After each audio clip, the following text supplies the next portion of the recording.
Knowledge is power. Knowledge is power. Knowledge is power. We have heard this phrase several times, but the question is, do we really understand how this phrase works? Do we really know when someone becomes knowledgeable?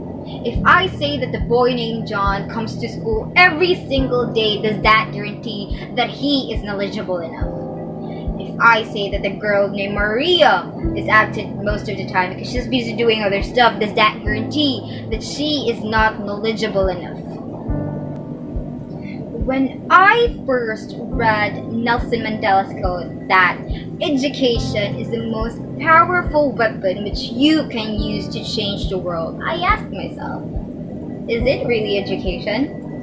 I contemplated and then I realized that, it is education. The Wright brothers were taught the step-by-step process to invent the airplane. Charles Babbage didn't wake up one day then had the process of creating a computer in his mind, nor did Benjamin Franklin bump his head to an object then had the idea of creating electricity.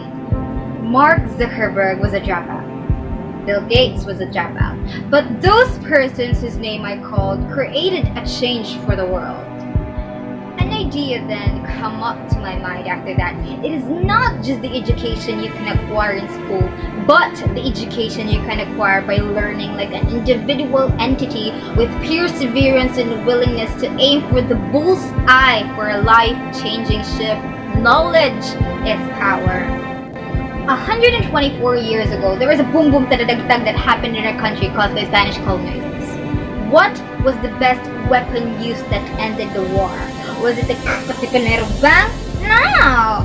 It was a pen and a paper that Dr. Jose Rizal used, which resulted to his last words before execution, consumatum est. He used this, and then Philippines started to gain freedom.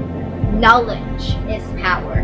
When we say knowledge, it is not simply knowing facts, but rather it is knowing relevant information, thoughts, ideas, or skills that you can use as your weapon to protect yourself from whatever stones life may throw at you, or even a tool that you can use to change the way of living, the cycle, the system of a certain thing or place.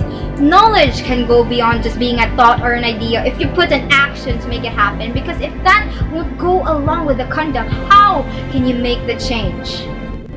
Once we were asked by our teacher, is a leader born or is a leader made? Some said a leader is born, then she asked why. Then some answered, because it is given by God like an innate characteristic of a person. Deep down in my mind, I wanted to object, but I doubted because I thought the answer was correct. I wanted to say that a leader is made through his or her experience, that a leader cannot be called a good leader if he did not start as just a member, then acquire the knowledge of leadership through his or her role model. Now, if I put a leader as an example, would he be given the power to rule and make decisions for a majority or even everyone if he isn't equipped with the relevant knowledge? No! Every day, if we really want to make a change, we have to start from us. We have to learn and keep learning. It can be through school, a teacher, others' failures and experiences, a book, or even our own experiences in life. But whatever it is, I want you to burn into your mind that the only treasure that cannot be robbed from you is not your money, your luxuries, your properties, but your knowledge, and that is your biggest investment.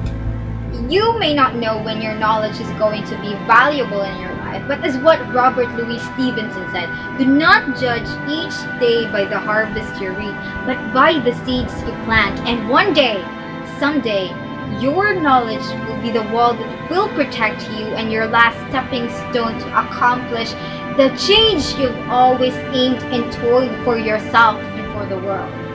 Before I end the speech, I would just like to ask, are you willing to be a sponge for change? Thank you.